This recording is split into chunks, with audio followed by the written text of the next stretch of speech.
2 Samuel chapter 1. After the death of Saul, when David had returned from striking down the Amalekites, David remained 2 days in Ziklag. And on the 3rd day, behold, a man came up from Saul's camp, with his clothes torn and dirt on his head. And when he came to David, he fell to the ground and paid homage. David said to him, "Where did you come from?" And he said to him, "I have escaped from the camp of Israel." And David said to him, "How did it go? Tell me." And he answered, "The people fled from the battle, and also many of the people have fallen and are dead, and Saul and his son Jonathan are also dead." Then David said to the young man who told him, "How do you know that Saul and his son Jonathan are dead?" And the young man who told him said, "By chance I happened to be on Mount Gilboa, and there was Saul, leaning on his spear, and behold, the chariots and the horsemen were close upon him. And when he looked behind him, he saw me and called to me. And I answered, 'Here I am.'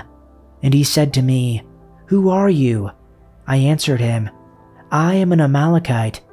And he said to me, 'Stand beside me and kill me, for anguish has seized me, and yet my life lingers still.' So I stood beside him and killed him, because I was sure that he could not live after he had fallen. And I took the crown that was on his head, and the armlet that was on his arm, and I have brought them here to my lord." Then David took hold of his clothes and tore them, and so did all the men who were with him. And they mourned and wept and fasted until evening, for Saul and for Jonathan his son, and for the people of the Lord, and for the house of Israel, because they had fallen by the sword. And David said to the young man who told him, "Where did you come from?" And he answered, "I am the son of a sojourner, an Amalekite." David said to him, "How is it you are not afraid to put your hand to destroy the Lord's anointed?" Then David called one of the young men and said, "Go, execute him." And he struck him down so that he died. And David said to him, "Your blood be on your head, for your own mouth has testified against you, saying, 'I have killed the Lord's anointed.'" And David lamented with this lamentation over Saul and Jonathan his son. And he said it should be taught to the people of Judah. "Behold, it is written in the book of Jashar," he said, "A gazelle lies slain on your heights, Israel. How the mighty have fallen! Tell it not in Gath, proclaim it not in the streets of Ashkelon, lest the daughters of the Philistines be glad, lest the daughters of the uncircumcised rejoice. Mountains of Gilboa, may you have neither dew nor rain. May no showers fall on your terraced fields. For there the shield of the mighty was despised, the shield of Saul, no longer rubbed with oil. From the blood of the slain, from the flesh of the mighty, the bow of Jonathan did not turn back, the sword of Saul did not return unsatisfied. Saul and Jonathan, in life they were loved and admired, and in death they were not parted. They were swifter than eagles, they were stronger than lions. Daughters of Israel, weep for Saul, who clothed you in scarlet and finery, who adorned your garments with ornaments of gold. How the mighty have fallen in battle. Jonathan lies slain on your heights. I grieve for you, Jonathan my brother. You were very dear to me. Your love for me was wonderful, more wonderful than that of women. How the mighty have fallen. The weapons of war have perished." Chapter 2. In the course of time, David inquired of the Lord, "Shall I go up to one of the towns of Judah?" he asked. The Lord said, "Go up." David asked, "Where shall I go?" "To Hebron," the Lord answered. So David went up there with his 2 wives, Ahinoam of Jezreel and Abigail, the widow of Nabal of Carmel. David also took the men who were with him, each with his family, and they settled in Hebron and its towns. Then the men of Judah came to Hebron, and there they anointed David king over the tribe of Judah. When David was told that it was the men from Jabesh Gilead who had buried Saul, he sent messengers to them to say to them, "The Lord bless you for showing this kindness to Saul your master by burying him. May the Lord now show you kindness and faithfulness, and I too will show you the same favor because you have done this. Now then, be strong and brave, for Saul your master is dead, and the people of Judah have anointed me king over them." Meanwhile, Abner son of Ner, the commander of Saul's army, had taken Ishbosheth, son of Saul, and brought him over to Mahanaim. He made him king over Gilead, Ashuri, and Jezreel, and also over Ephraim, Benjamin, and all Israel. Ishbosheth, son of Saul, was 40 years old when he became king over Israel, and he reigned 2 years. The tribe of Judah, however, remained loyal to David. The length of time David was king in Hebron over Judah was 7 years and 6 months. Abner son of Ner, together with the men of Ishbosheth son of Saul, left Mahanaim and went to Gibeon. Joab son of Zeruiah and David's men went out and met them at the pool of Gibeon. One group sat down on one side of the pool, and one group on the other side. Then Abner said to Joab, "Now have the young men arise and hold a martial skills match in our presence." And Joab said, "Have them arise." So they got up and went over by count, 12 for Benjamin and Ishbosheth the son of Saul, and 12 from the servants of David. And each one of them seized his opponent by the head and thrust his sword in his opponent's side. So they fell down together. Therefore, that place was called Helkath Hazurim, which is in Gibeon. That day the battle was very severe, and Abner and the men of Israel were defeated by the servants of David. Now the 3 sons of Zeruiah were there, Joab, Abishai, and Asahel. And Asahel was as swift-footed as one of the gazelles that is in the field. Asahel pursued Abner and did not turn to the right or to the left from following Abner. Then Abner looked behind himself and said, "Is that you, Asahel?" And he said, "It is I." So Abner said to him, "Turn aside for your own good to your right or to your left, and take hold of one of the young men for yourself, and take for yourself his equipment." But Asahel was unwilling to turn aside from following him. Then Abner repeated again to Asahel, "Turn aside for your own good from following me. Why should I strike you to the ground? How then could I show my face to your brother Joab?" However, he refused to turn aside.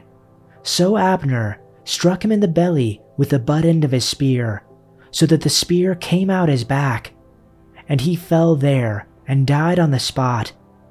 And it happened that all who came thereafter to the place where Asahel had fallen and died stood still. But Joab and Abishai pursued Abner, and when the sun was going down, they came to the hill of Ammah, which is opposite Giah, by the way of the wilderness of Gibeon. And the sons of Benjamin gathered together behind Abner and became one troop, and they stood on the top of a hill. Then Abner called to Joab and said, "Should the sword devour forever? Do you not realize that it will be bitter in the end? So how long will you refrain from telling the people to turn back from pursuing their kinsmen?" Joab said, "As God lives, if you had not spoken, then the people of Judah certainly would have withdrawn in the morning, each from pursuing his brother." So Joab blew the trumpet, and all the people halted and no longer pursued Israel, nor did they continue to fight any more. Abner and his men then went through the Arabah all that night.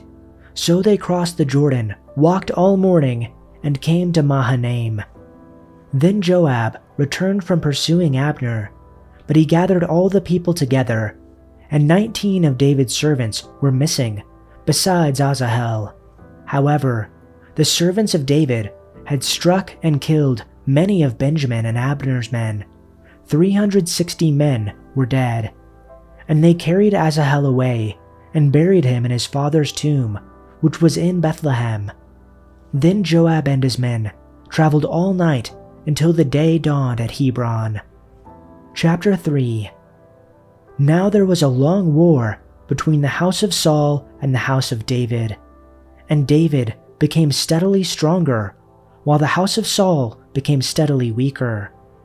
Sons were born to David in Hebron.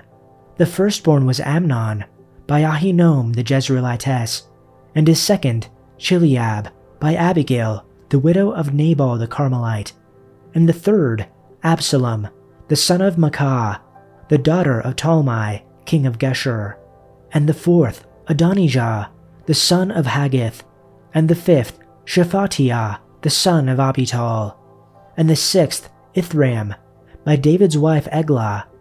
These were the sons born to David in Hebron. Now it happened that while there was war between the house of Saul and the house of David, Abner was strengthening himself in the house of Saul. And Saul had a concubine whose name was Rizpah, the daughter of Aiah. And Ishbosheth said to Abner, "Why have you gone in to my father's concubine?" Then Abner became very angry over Ishbosheth's question and said, "Am I a dog's head that belongs to Judah? Today I show kindness to the house of Saul your father, to his brothers and to his friends, and have not let you fall into the hands of David. Yet today you call me to account for wrongdoing with that woman? May God do so to me, and more so, if as the Lord has sworn to David, I do not accomplish this for him, to transfer the kingdom from the house of Saul, and to establish the throne of David over Israel and over Judah, from Dan even to Beersheba." And Ishbosheth could no longer say a word in response to Abner, because he was afraid of him. Then Abner sent messengers to David at his place, saying, "Whose is the land? Make your covenant with me, and behold, my hand shall be with you, to bring all Israel over you." And he said, "Good, I will make a covenant with you.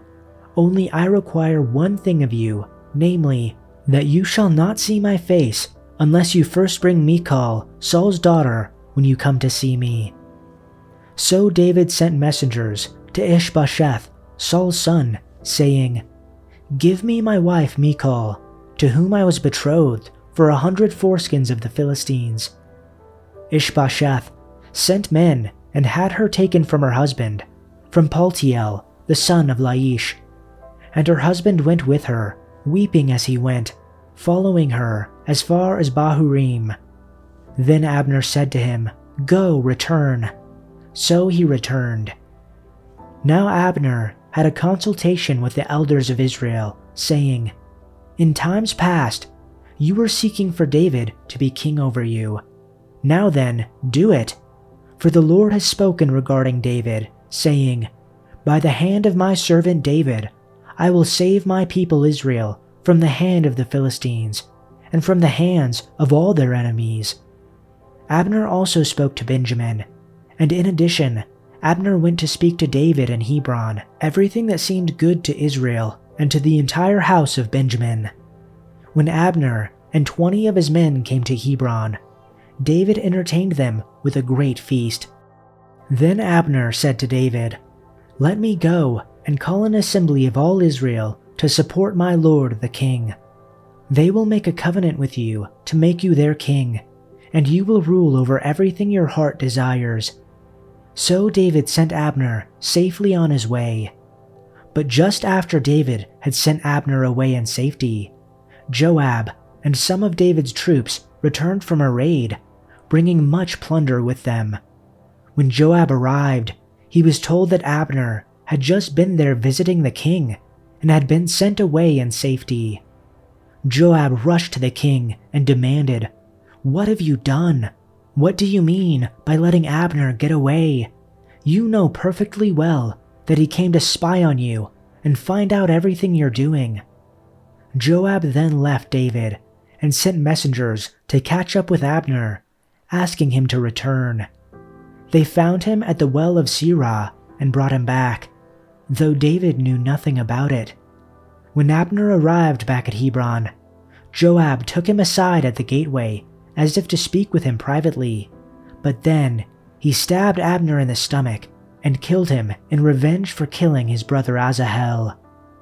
When David heard about it, he declared, "I vow by the Lord that I and my kingdom are forever innocent of this crime against Abner, son of Ner.